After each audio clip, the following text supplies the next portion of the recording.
የትናንት ምሽቱ የቻምፒዮንስ ሊግ ጨዋታዎች እንዴት ነበሩ? እናንተ ጋር አድማጮቻችን አርሰናልና ፒኤስቪ ሁለታቻ በኤሚሬትስ ተለያይተዋል። ጥሩ ብቃትን ከአርሰናሎች አይተናል ብዬ አስባለሁ። በቂ የሆነ ቡድንን ማይክል አርቴታ አሰልፏል። ለብዙ ተጫዋቾች መመሰለፍ እድልን ያላገኙትን እድል ሰጥቷል። ትልቁ ዜና ግን የሚሆነው ሪያል ማድሪድ በአትሌቲኮ ማድሪድ ስታዲየም በዋንዴ ሜትሮፖሊታኖ ስታዲየም ላይ በሚገርም ሁኔታ አትሌቲኮ ማድሪድን በፔናልቲ በማሸነፍ ወደ ቀጣይ ዙር አልፏል። መድፈኞቹ ወደ ሳንቲያጎ በርናባው የሚያቀኑ ይሆናል። ይህ ለማይክል አርቴታ ልጆች የማይታሰብ የሚመስለው ምሽቶችን የምናይበት ይሆናል። ባለፉት 7 ዓመታት ቻምፒዮንስ ሊግ ተሳትፎ የማያውቀውን ቡድን ማይክል አርቴታ አምና ወደ ቻምፒዮንስ ሊግ ተሳትፎ መልሶታል። ከ15 ዓመት በፊት ወደ ሩብ ፍጻሜ አልፎ የነበረውን ቡድን ደግሞ አምና ወደ ቻምፒዮንስ ሊግ ሩብ ፍጻሜ እንዳሳለፈው የምታስታውሱት ነው። ዘንድሮም በድጋሚ ወደ ሩብ ፍጻሜ ማይክል አርቴታ ይህንን ቡድን ማሳለፍ ችሏል። የማይክል አርቴታ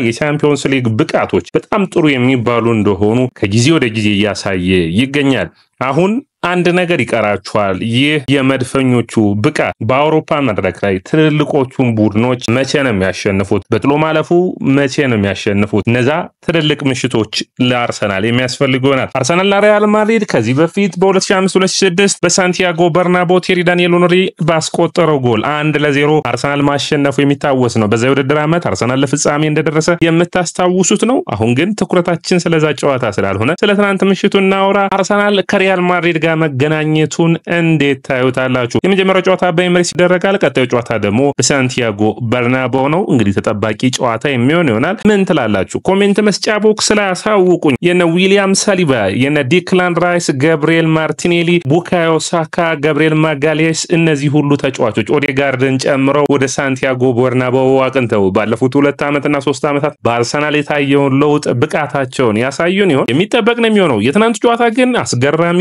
ፐርፎርማንስን ያየንበት ነበር። አሌክሳንደር ዚንቼንኮ ለመጀመሪያ ጊዜ በሚባል ሁኔታ በማጥቃቱ መስመር ላይ የኦዴጋርድን ቦታ ይዞ ተጫውቶ ነበር። አስገራሚ ጎል በ6ኛው ደቂቃ ላይ ማስቆጠር ችሏል። ራሂም ስተርሊንግ ወደ ብቃቱ የተመለሰ እስከሚመስል ድረስ በፍጥነቱ ሩጫው ተመልሷል። እንግዲህ ባለፉት ጨዋታዎች ውስጥ ስንወቅሰው ነበር ፍጥነቱ የለም የሚል ነገር፣ ግን ከጉዳት አላገገመም የሚሉ መረጃዎች ወጥቷል። በአሁን ግን በሙሉ በሙሉ በሚባል ደረጃ አገግሞ ጥሩ ፐርፎርማንሱን አሳይቷል። የአርሰናል የማጥቃት ክፍሉ ራሂም ስተርሊንግ፣ ሚኬል ሞሬኖ እና ኬረን ቴርኒ ነበሩ።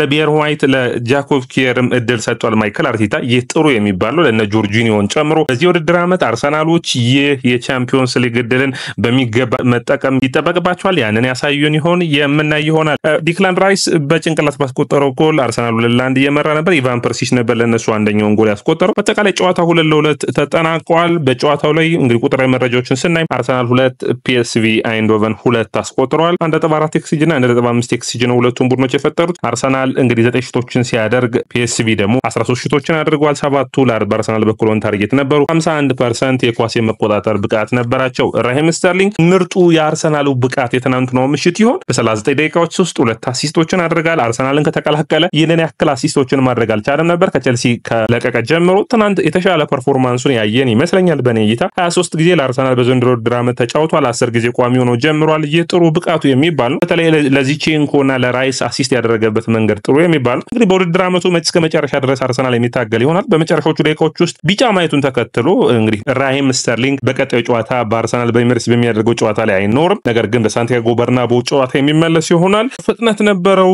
ድሪብል የሚያደርግበት አቅም ጥሩ ነበር። ስለዚህ የፊትነሱ ጉዳይ ጥሩ እንደነበር የሚያሳይ ነው። እንግዲህ መድፈኞቹ በፕሪሚየር ሊጉ ያላቸውን የሁለተኛ ደረጃ አስጠብቀው መቀጠል እና በቻምፒዮንስ ሊጉ ጠንካራ ተፎካካሪ ሆነው መቀጠል የሚጠበቅባቸው ይሆናል። ራሂም ስተርሊንግ ትናንት 2 አሲስት ማድረጉን ተከትሎ በቻምፒዮንስ ሊጉ 45 የጎል ተሳትፎች ላይ ደርሷል። 27 ጎሎችንና 18 አሲስቶችን ማድረግ ችሏል። ዴቪድ ቤካም እንግዲህ በእንግሊዛውያን ከሆኑት ውስጥ አንደኛው ነው። እንግዲህ 52 የጎል አስተዋጽኦች አሉ። ሃሪ ኬን 50፣ ከዛ ውጭ ዋይን ሩኒ ደግሞ 47 ላይ ነው የሚገኙት። ራሂም ስተርሊንግ ብዙ ሩቅ አይደለም፣ 45 ላይ ነው የሚገኘው። በቀጣዮቹ ውድድር ዓመት በአውሮፓ ቻምፒዮንስ ሊግ የሚሳተፍ ቡድን ውስጥ የሚጫወት ከሆነ ይህን ድል የሚያገኝ ይሆናል። በጨዋታው ላይ በመጨረሻዎቹ ደቂቃዎች ሁሉ ድሎችን አግኝቶ ነበር ማስቆጠር ወይም ደግሞ ይችል ነበር። ነገር ግን በረኛውን ከፍ አድርጎ ማለፍ ስላልቻለ ወይም በረኛውን ኳሱን ማምለጥ አልቻለችም። ጥሩ ሩጫዎችን የሚያደርግ ነበር። እንግዲህ ባለፉት 302 ደቂቃዎች ላይ ጎል አላስቆጠረም። ራሂም ስተርሊንግ ለመጨረሻ ጊዜ ጎል ያስቆጠረው በቦልተኑ ጨዋታ እንደነበር በካራቦ ካፑ የሚታወስ ነው። ያው እንግዲህ ቢጫ ካርድ ማየቱ ትንሽ አርሰናል አሳሳቢ ነው። ነገር ግን እንግዲህ በኤምሬትስ የሚደረገው ጨዋታ ላይ የነ ቡካዮ ሳካ መመለስ አርሰናልን ጠንካራ ያደርገዋል ብሎ መድፈኞቹ የሚጠብቁ ይሆናል። ዚቼንኮ በአዲስ ሚና መጥቷል። አድማጮቻችን ባለፉት 3 ዓመታት በአርቴታ ቡድን ውስጥ ትልቅ ሚና የነበረው ዚቼንኮ በተለይ አርሰናልን የዛሬ 2 ዓመት መጥቶ ከገብርኤል ሄሱስ ጋር ቡድኑን ወደ ቻምፒዮንስ ሊግ መፋለም በፕሪሚየር ሊጉም ጠንካራ ቡድን ያደረገው አንዱ ነበር። ነገር ግን ፔፕ ጋርዲዮላ ከዓመታት በፊት ይህንን የአማካኝነት ሚናው አውጥቶ ወደ ግራ መስመር ተከላካይነት ካደረገው ጊዜ አንስቶ ጥሩ ብቃቱን እያሳየ ይገኝ ነበር በግራ መስመር። አሁን ግን አርሰናል የአማካይ ክፍል ጥረቱን ተከትሎ ይህንን ተጫዋች ማሰለፍ ችሏል። በ9ኛው ደቂቃ ያስቆጠረው ሹት በጣም አስገራሚ ብቃቱን የሚያሳይ ነበር።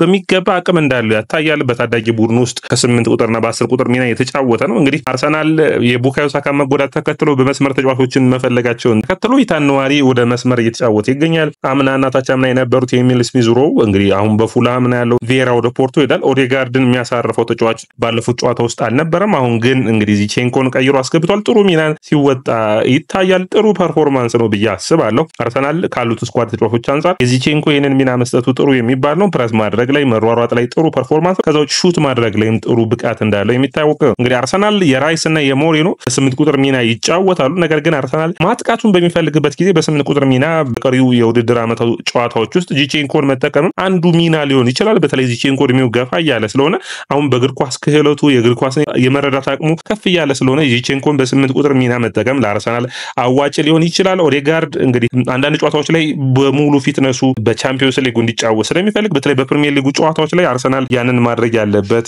ይመስለኛል። አርሰናል አሁን በቻምፒዮንስ ሊጉ ተሳትፏቸውን እንግዲህ ባለፉት ተከታታይ 7 ዓመታት በቻምፒዮንስ ሊጉ መሳተፍ አልቻሉም ነበር። ከዛ በፊት ደግሞ ባለፉት 7 ዓመታት ወደ ሩብ ፍጻሜ መግባትን አልቻሉም። በአጠቃላይ በ14 ዓመታት ውስጥ ወደ ሩብ ፍጻሜ አልፎ ማያውቀውን አርሰናል በሚገርም ሁኔታ በተከታታይ 2 ዓመታት ወደ ሩብ ፍጻሜ እንዲያልፍ እንግዲህ ማይክል አርቴታ አግዞታል። የአምናው እንግዲህ አሳማኝ አልነበረም መባል የሚችል ነው። እንግዲህ ከፖርቶ ጋር በስታዲየም ድራጋዋ 1-0 ተሸንፈው መጡ። በሜዳቸው 1-0 አሸነፉ።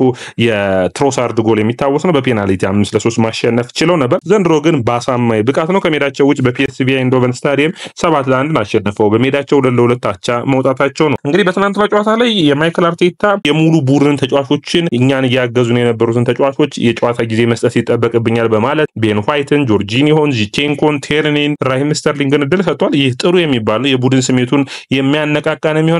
ሪያል ማድሪድን መቅጠም እንግዲህ ለአርሰናል ትልልቅ እድሎችን የሚያመጣ ነው። እንግዲህ አብሮ አደጎች የሆኑትን ዊሊያም ሳሊባን እና ኪሊያን መባፔ ሲፋለሙ የምናያቸው ይሆናል። የራሂም ጠንካራ የሆነውን ሪያል ማድሪድ ነው የሚገጥመው። ኪሊያን መባፔ፣ ቪኒሺየስ ጁኒየር ከዛ ውጭ ደግሞ ሮድሪጎን የሚገጥመው ይሆናል። የነ ቤሊንጋምን ቡድን ነው። አርሰናልም የሚተናነስ ይሆናል ብዬ አላስብም። ጠንካራ ፉክክርን ግን ከመድፈኞቹ ማየት ይጠበቃል። የቡካዮ ሳካ መመለስ አስፈላጊ ነው።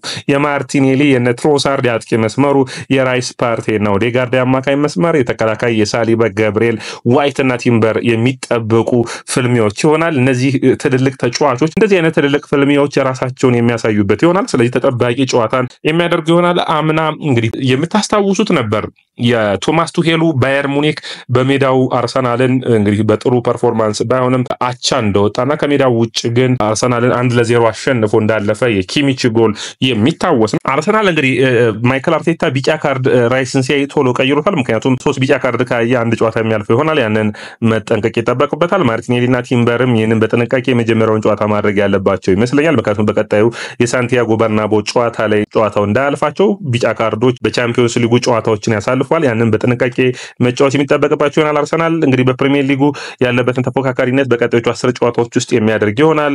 በቀጣይ ቼልሲን በኤምሬትስ የሚያስተናግድ ይሆናል። ተጠባቂ ጨዋታ ነው። ማይክል አርቴታ ከጨዋታው በኋላ ምን አለ? ራሂም ስተርሊንግ አስተያየቱን ሰጥቷል። በሱና በሌሎች ተጫዋቾች ደስተኛ ነኝ። በሁለተኛው አጋማሽ በአካል ብቃቱ በኩል ቀንሰን ነበር። ተጫዋቾች የመጫወቻ ጊዜን ስላገኙም ደስተኛ ነኝ በማለት አስተያየቱን ሰጥቷል። ስለ ራሂም ስተርሊንግ በራስ መተማመኑ ተመልሷል፣ መቀጠል ይችላል። በረኛውን አስቀረበት እንጂ ወደ ኋላ ተመልሶ ቡድኑን በሚገባ ሲያግዝ አይቼዋለሁ። ያ የሚያስደስተኝ ነው በማለት አስተያየቱን ሰጥቷል። ከ15 ዓመት በኋላ ይህንን የምናደርገው ምን ያህል ርቀት እንደተሻሻለ እንዳለን የሚያሳይ ነው በማለት አስተያየቱን ሰጥቷል። እንግዲህ እንደ ቡድን አርሰናል በጣም የተሻሻሉ ጊዜያቶችን እያሳለፈ ይገኛል። ይህንን ጥሩ ፐርፎርማንስ መቀጠል ግድ ይላቸዋል። ውድ አድማጮቻችን ይህ ያያ ስፖርት ነው። ላይክ፣ ሼር፣ ኮሜንት፣ ሰብስክራይብ ማድረጋችሁን አትርሱ። የናንተ ላይክ፣ ሼር፣ ኮሜንት፣ ሰብስክራይብ ብዙዎቹ ጋር እንድንደርስ ያግዘናል።